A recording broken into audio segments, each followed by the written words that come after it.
बोलिए मूलनाथ जटेदार श्री शांतिनाथ भगवान की। आवाज तो तेज बोलो, जयकारे में थोड़ा दम लगाना होता है। परम उपकारी संत शिरोमणि आचार्य गुरुवर विद्यासागर जी महामुनि राज की। परम पूज्य मम शिक्षा गुरु मुनि श्री 108 प्रमाण सागर जी महाराज की। पूज्य मुनि श्री 108 निर्वेद सागर जी महाराज की।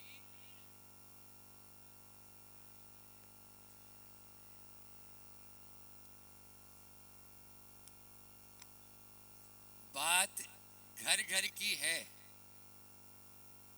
और घट घट की है। आचार्य श्री जी ने एक हाइकू के माध्यम से हम सब लोगों को संबोधित करते हुए कहा कि घर की बात घर में ही रहे, बेघर न हो। घर की बात घर में ही रहे, बेघर न हो। अगर विभीषण अर्धरात्रि में राम के पास आकर नहीं मिलता और भेद नहीं बताता तो शायद आगे का एपिसोड नहीं होता। आज हम घर की बात को प्रचारित करते हैं अपनी जान उखाड़ के दिखाने में। क्या कभी सम्यक दर्शन हो सकता है? बोलो ना नरेंद्र जी डॉक्टर साहब। सम्यक दर्शन के 8 अंग होते हैं और उन 8 अंगों में एक अंग है उपगूहन। उपगूहन का मतलब क्या होता है? कभी देखा आपने? हमें सम्यक दृष्टि है या नहीं है, पहले ये तो कभी विचार आया या नहीं आया? हम यदि सम्यक दृष्टि है तो निसंकित, निकांक्षित, निर्विचिकित्सा, स्थितिकरण, उपगूहन, फिर वात्सल्य और प्रभावना, क्या ये अंग है हमारे अंदर में? बोलो। ये 8 अंग, जैसे शरीर में 8 अंग होते हैं ना, कितने अंग होते हैं? योग में भी 8 अंग होते हैं। अष्टांग योग बोलते हैं ना, पतंजलि और ज्ञानार्णव में भी आया है, सुखचंद्र स्वामी महाराज। अष्टांग योग यम, नियम, आसन, प्राणायाम, धारणा, ध्यान और समाधि, प्रत्याहार बीच में। हाँ, ये 8 अंग हैं। इसी प्रकार से शरीर में 8 अंग होते हैं। 2 पांव, 2 हाथ, फिर नितंब, फिर छाती, पीठ और मस्तक। रिपीट कर रहा हूं, इन अंगों से हीन यदि कोई होगा, कोई भी शुभ क्रिया नहीं कर सकता, आहार दान नहीं दे सकता। उंगली नहीं है तो दे सकता है, हाथ नहीं है तो नहीं दे सकता। समझ में आ रहा है? अंग और उपांग में समझो तो अंग से विहीन जैसे कोई भी व्यक्ति शुभ कार्य नहीं कर सकता या उसको शुभ नहीं माना जाता, वैसे ही अंग से विहीन सम्यक दर्शन हमारा लंगड़ा हो जाता है, टूट जाता है। बस 8 अंग जो मैंने बताए, निसंकित, निकांक्षित, निर्विचिकित्सा, उपगूहन, स्थितिकरण, वात्सल्य और प्रभावना, ये 8 अंग जैसे। उपगूहन का मतलब है ढांक कर रखना सारे शरीर के। वही दुर्योधन, महाभारत भी ऐसे ही हुई। दुर्योधन जा रहा था माँ के पास में, देखो आंखों से हमारी कितनी शक्ति निकलती है, आंखों में इतना तेज होता है।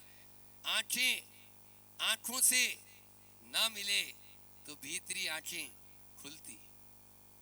आचार्य श्री जी बोलते हैं, आंखों से ना मिले तो भीतरी आंखें खुलती। 83%, हिंदी में बता देता हूं, 83%, ठीक है ना? वह ऊर्जा हमारे भीतर की आंखों के माध्यम से बाहर होती है। याद करो उस गांधारी को कि उसकी जब ऋषि ने बोला, मुनि महाराज ने कहा आपकी आंखों में इतना तेज है और इस तेज के माध्यम से आपका बेटे का पूरा शरीर वज्र में हो जाएगा।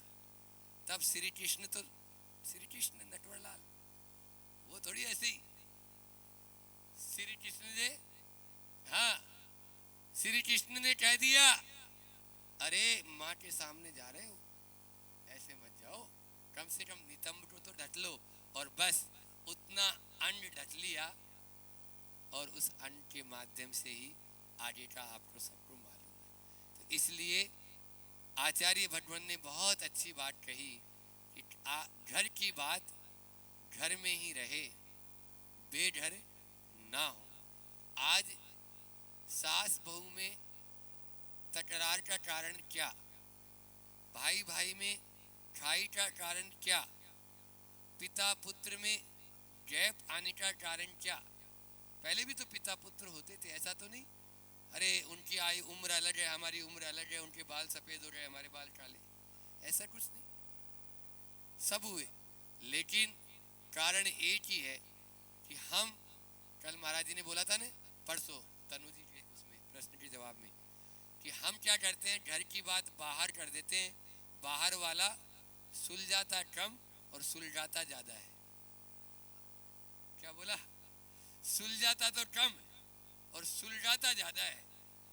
उसको मिर्च मसाला लगाने में मजा आता है। आजकल तो बहुए हम तो देखते हैं ना, मतलब क्या, अब आप इस घर की बहू है और बेटी है, आपको यहाँ की बात वहां अपनी माँ से करना ही नहीं। अब आपकी माँ है पिता है यही है। हमें मालूम है जब हम गृहस्थ अवस्था में थे तो ऐसा ही कुछ केस हुआ, तो हमारे बड़े ताऊजी वगैरह ने सबने बैठा के बहन को समझाया, बेटा डोली जा चुकी है और यहाँ से अब डोली गई है तो डोला तेरा उस घर से ही निकलेगा, इस घर से कुछ भी संबंध नहीं है तेरा। सीधी सीधी बोल दी, है कोई हिम्मत? हमने अपने कानों से सुना, इन्हीं कानों से और देखा आंखों से। ये होता था पहले, और आज वह सबसे बड़ी बहू है और रानी कहलाती है उसी घर की। लेकिन क्यों? क्योंकि थोड़ी सहन शक्ति तो करो। आप गए हैं तो सास आपको जो बोल रही है वो आपके हित के लिए बोल रही है। हो सकता है थोड़े दिन की बात है, टल जाएगा, लेकिन आज धैर्य किसी को नहीं है, इसलिए कमरे में लिख दिया मुझे धैर्य रखना है, मुझे धैर्य रखना है, एक ये कमांड ही देना शुरू कर दो। सब व्यक्ति गाफिल हो जाते हैं और निश्चित रूप से वह जैसे ही घर की बात बाहर जाती है तो फिर वही हालत होता है जैसे अभी मैंने बताया, और शब्दों के माध्यम से वह ऐसा बार हो जाता है कि फिर वह गोली से भी ज़्यादा खतरनाक बोली हो जाती है। उस गोली से तो एक ही बार आदमी जाता है, इससे तो भव का सब सफाया हो जाता है। हम इन्हीं शब्दों के माध्यम से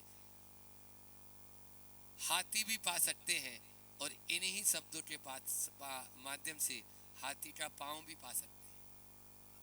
बात ही हाथी पाइए और बात ही हाथी पांव, शब्दों के माध्यम से ही बस सब कुछ खेल हो जाता है। रोज आए दिन आप देखते हैं। बस मैं तो यही चाहता हूँ कि हमारे घर में वह सब कुछ 4D दे देता हूँ अल्प समय में, और फिर महाराज जी को निवेदन करते हैं। नहीं, पहले महाराज जी को निवेदन करेंगे, महाराज जी को सुनेंगे, कल भी तीनों को सुने, आज भी तीनों को सुनेंगे, तो बढ़िया रहेगा। 4D पहला, हाँ बहुत बढ़िया। ताली तो बजाई तो ऐसे पटर पटर बजा, अरे ताली वो नहीं बजाते जिनको कोई कम होता है, ताली तो वो बजाते हैं जिनके हाथों में, बोलो ना, हर क्षेत्र के अंदर आप कंजूसी कर देते हो, खाली वहां जाते हैं फास्ट फूड खाते हैं वही होता है। हाँ चलिए, तो महाराज जी माइक चालू करें। तो 4D कौन कौन सा घर परिवार में यदि शांति रखना चाहते हैं?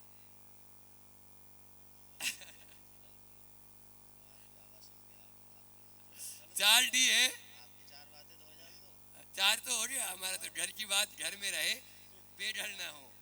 पूज्य महाराज श्री जी आ गए और अपन उनको ही सुनना पसंद करेंगे।